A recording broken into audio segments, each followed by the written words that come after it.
Let's do fast talk. Okay, mabilisan lamang ito. Alam niyo po, excited ho talaga ako dito. Sa posto, ikaw talaga pinakisa dito, babe. Babaeng kasing sexy mo. Georgina Wilson.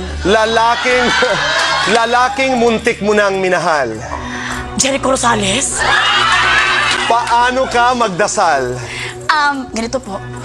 Kung mapupunta ka sa impyerno, sino ang isasama mo? Si Kuan, si Satanas. Wis po ko pala. Tao? Tao ba? Wala na lang. Kung mapupunta ka sa langit, sino ang isasama mo? Buong family ko at syempre. Nasa pintuan ka ng langit, ano ang sasabihin mo sa Diyos? Welcome to the Lord. Welcome, Lord. Melay, selosa ka pa rin ba? Hindi na. Oo o hindi. Kapag nahuli mong nangaliwa si Jason, mapapatawad mo ba siya? Mapapatay ko si Kasa. Si Chris ang una sa ilan sa mga una mong pinagsabihang buntis ka. Si ma'am ang first, tapos siya ang second. Pero sabihin ko talaga sa kanya, sabi ko, Miss Chris, buntis po ko, Miss Chris, I'm very happy. Siya, oh, I'm very sad, but very honored. Sabi ko, Bakit to very sad? very sad, kasi parang nabuntis ako ba? Kasi sabi niya sa amin, nung sa Singapore pa lang kami, Dapat 28 Melay daw. ha, 28 ka mag-anak, sasamahan mo pa ako sa Chris TV. Sabi ko, oo, Miss Chris, para pag magtinginan kami. Hindi niya alam. Hindi niya alam. Kasi kami parang, Hindi niya alam na may naganap na, may nabubuo na. hindi niya alam na, planado na to. So alam mo na, Chris, ine-etchos ka all the while itong si ano. Hindi.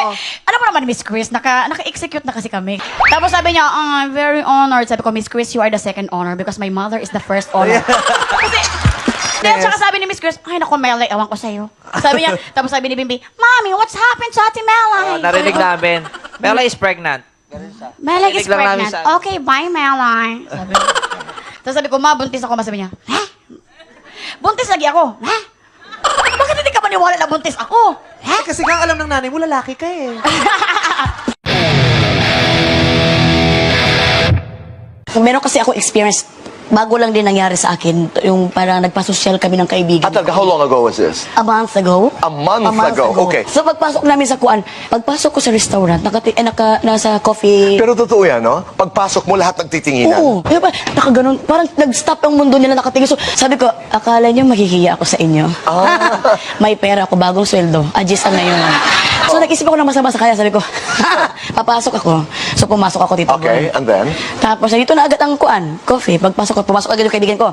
Pag gano'n namin dito, boy, sabi ko, pa-order ako. Di ba dapat mga restaurant, hindi pala pa-order, no? Correct, Tatawag na, can you have? Di ba ganun? Pero na-pa-order ang sabi ko. Can I have the menu, Oh, please? pero ang sabi ko, pa-order ako ng blueberry. Blueberry ang nasabi ko. Anong, dito. ano? Blueberry. Blueberry.